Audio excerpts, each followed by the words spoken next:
DSC preparation కి మిగిలిన తక్కువ సమయాన్ని డిఎస్సి 2024 యాప్ లేదా DSC2024.com తో జాబ్ ని సాధించండి.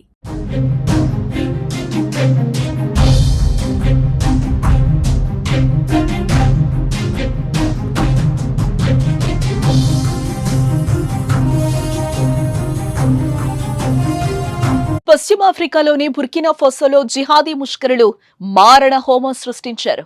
కీలకమైన సైనిక స్థావరాలు, పట్టణాల వరుస దాడులతో రక్తాన్ని పారించారు. భారీ ఉగ్రదాడిలో సుమారు 100 మందికి పైగా మరణించారు. మృతుల్లో సైనికులు, కార్మికులతో పాటు స్థానికులు ఉన్నారు. సైనిక స్థావరాలను లక్ష్యంగా చేసుకుని జిహాదీ గ్రూప్ ఈ దాడులు చేసింది.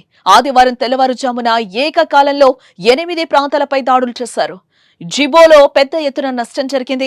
పట్టణంలోని అన్ని ప్రవేశ తనిఖీ కేంద్రాలను తీవ్రవాదులు తమ ఆధీనంలోకి తీసుకున్నారు. తరువాత సైనిక శిబిరాలపై, మరీ ముఖ్యంగా స్పెషల్ యాంటీ టెర్రరిస్ట్ యూనిట్ క్యాంపుపై దాడికి పాల్పడ్డారు.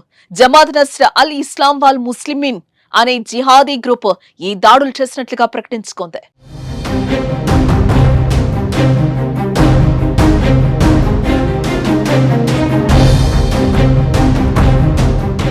23 మిలియన్ల జనాభా కలిగి ఉన్న బుర్కినా ఫాసోలో సైనిక జుంటా పరిపాలన కొనసాగుతోంది. ఈ దేశంలో హింసలు కొత్తేం కాదు. హింసాత్మక తీవ్రవాదానికి ప్రపంచం హాట్ స్పాట్ గా ఉంది. అందుకే ఈ దేశం ఆఫ్రికాలోని సహెల్ ప్రాంతంలో అత్యంత భద్రతా సంక్షోభం ఎదుర్కొంటున్న దేశాల్లో ఒకటిగా ఉంది. గత కొన్ని సంవత్సరాలుగా ముష్కరుల దాడులు పెరుగుతున్నాయి.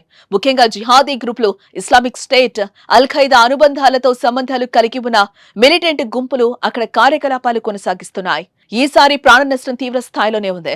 మరోవైపు గాయపడ్డ వారిని దగ్గరలోని ఆసుపత్రులకు తరలిస్తున్నారు.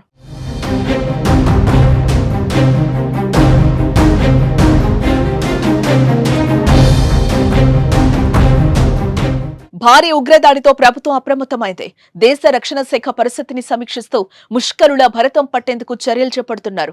అంతర్జాతీయ సమాజం కూడా బుర్కినా ఫాసోలో జరుగుతున్న ఈ హింసాకాండపై ఆందోళన వ్యక్తం చేస్తోంది. బుర్కినా ఫాసోలో ముష్కరుల నుంచి వస్తున్న ముప్పు రోజురోజుకి తీవ్రమవుతోంది.